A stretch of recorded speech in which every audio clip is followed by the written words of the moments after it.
Every life is precious. Not a mass murderer, though. Those people have been known to take lives for the most ridiculous reasons you could imagine. Some do it for sexual pleasure, some for monetary gain, and others do it just for the kick they get out of it. It is actually quite disturbing when you think about it. Welcome back to Crime Lab channel.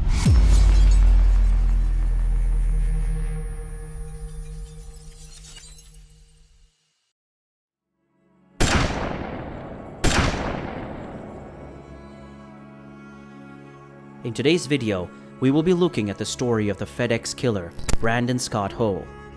Looking at the title of the video, you probably end up wondering who your FedEx delivery guy really is, and if he's out to get you. Well, while safety is very important, paranoia helps no one. That said, let's dive into the FedEx killer story. Luckily or unluckily, this shooting took place in the FedEx facility located in the southwestern part of the city, near Indianapolis International Airport, so you can relax a bit. The building is equipped with metal detectors and security turnstiles at its entrance, requiring the employees to scan their FedEx badges. The facility had all the security it needed, or so they thought. There were at least 100 people in the facility at the time of the shooting, and many were changing shifts or on lunch breaks. The shooter was identified as Brandon Scott Hole, age 19 years, Indianapolis resident who had been employed at the FedEx facility from August to October 2020. However, he was fired for failing to return to work. Brandon drove to the FedEx facility, arriving during a shift change.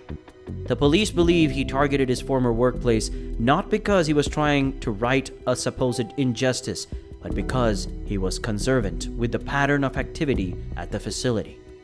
He initially went into the building, spoke with the security, and then returned to his vehicle. According to the Indianapolis police, Brandon began shooting at employees in the parking lot with a rifle shortly after exiting his vehicle again. He then advanced to the facility's entrance, where he resumed shooting. The shooting lasted less than 4 minutes, with 9 fatalities, including Brandon. 4 victims were found dead outside the facility, while the others were found dead inside. Those victims are Amarjeet Kaur Johal, age 66, Carly Smith, age 19, Matthew R. Alexander, age 32, Samaria Blackwell, age 19, Jaswinder Kaur, age 50, Jaswinder Singh, age 68, Amarjit Sekhan, age 48, and John Weissert, aged 74. According to local police chief, about 90% of workers at the facility were members of the local Sikh community, and 4 of the victims turned out to be Sikhs. A witness reported hearing him yelling but could not understand what he was saying. 4 other victims were taken to the hospital, including 1 in critical condition, all of whom suffered gunshot wounds. A 5th person was treated in another county, while 2 others were treated at the scene and released.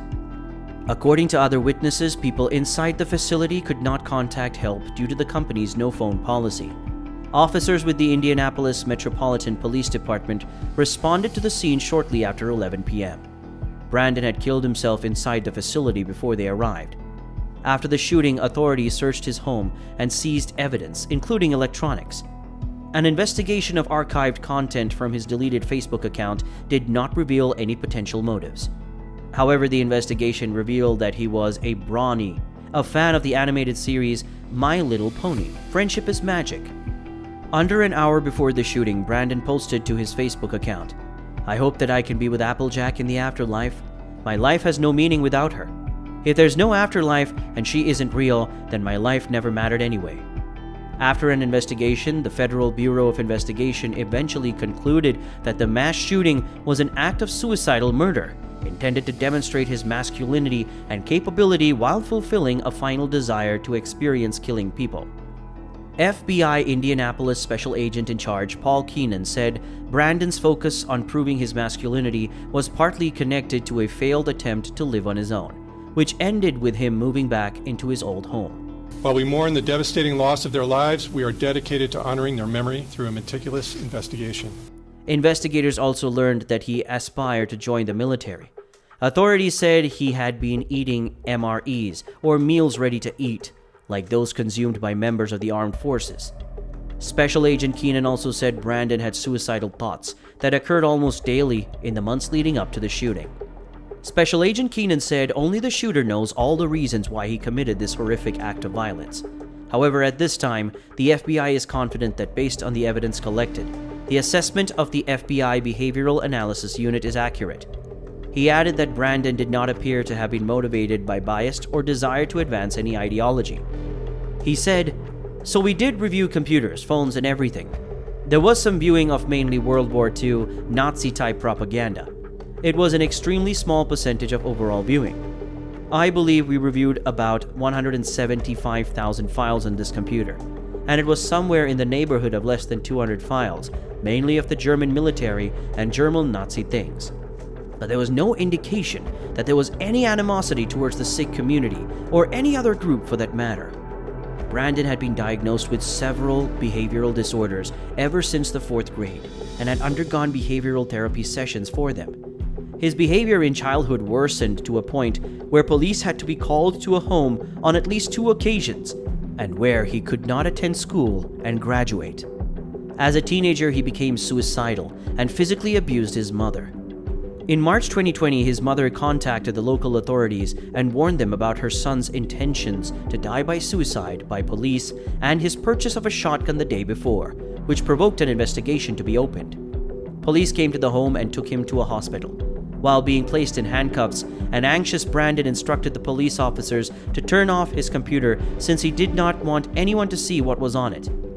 A police officer went upstairs to seize the shotgun and observed what he identified as white supremacist websites on Brandon's computer in the process.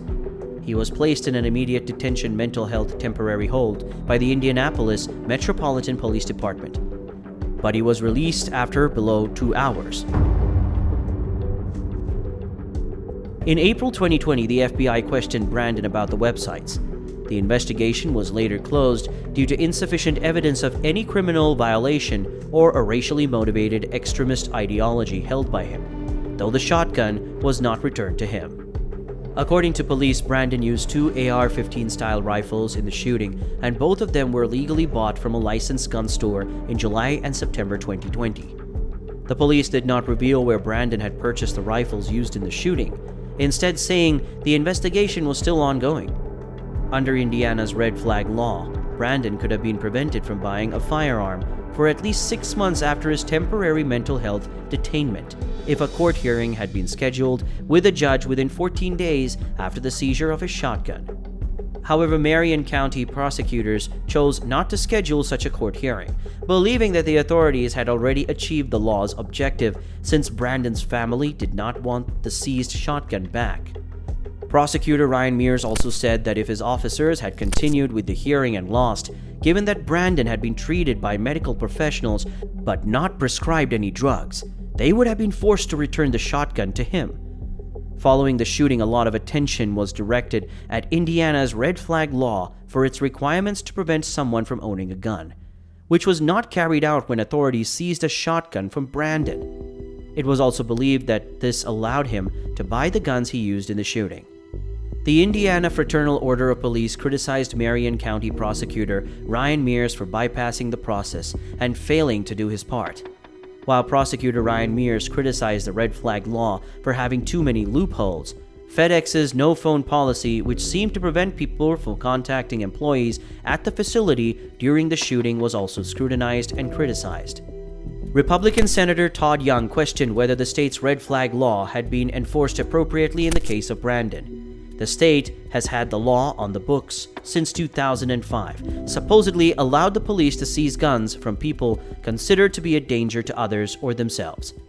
Senator Young said, "We know that we have a Hoosier family who cried out for help, knowing they had a child who required mental health treatment. We know we have members of our law enforcement community who for a period of time responded to the call for help, and we know that in the end, that wasn't enough." The incident got a lot of attention, even from President Joe Biden and Vice President Kamala Harris, who released statements expressing their condolences to the victims' families. We have families in our country that are grieving the loss of their family members because of gun violence. There is no question that this violence must end. On April 18th, Brandon's family apologized to the victims' families for his actions. However, Some would count that as grossly insufficient. Thank you for watching the video. Hit us up in the comment section and give us a thumbs up if you liked the video. Also, don't forget to subscribe to the channel for more videos.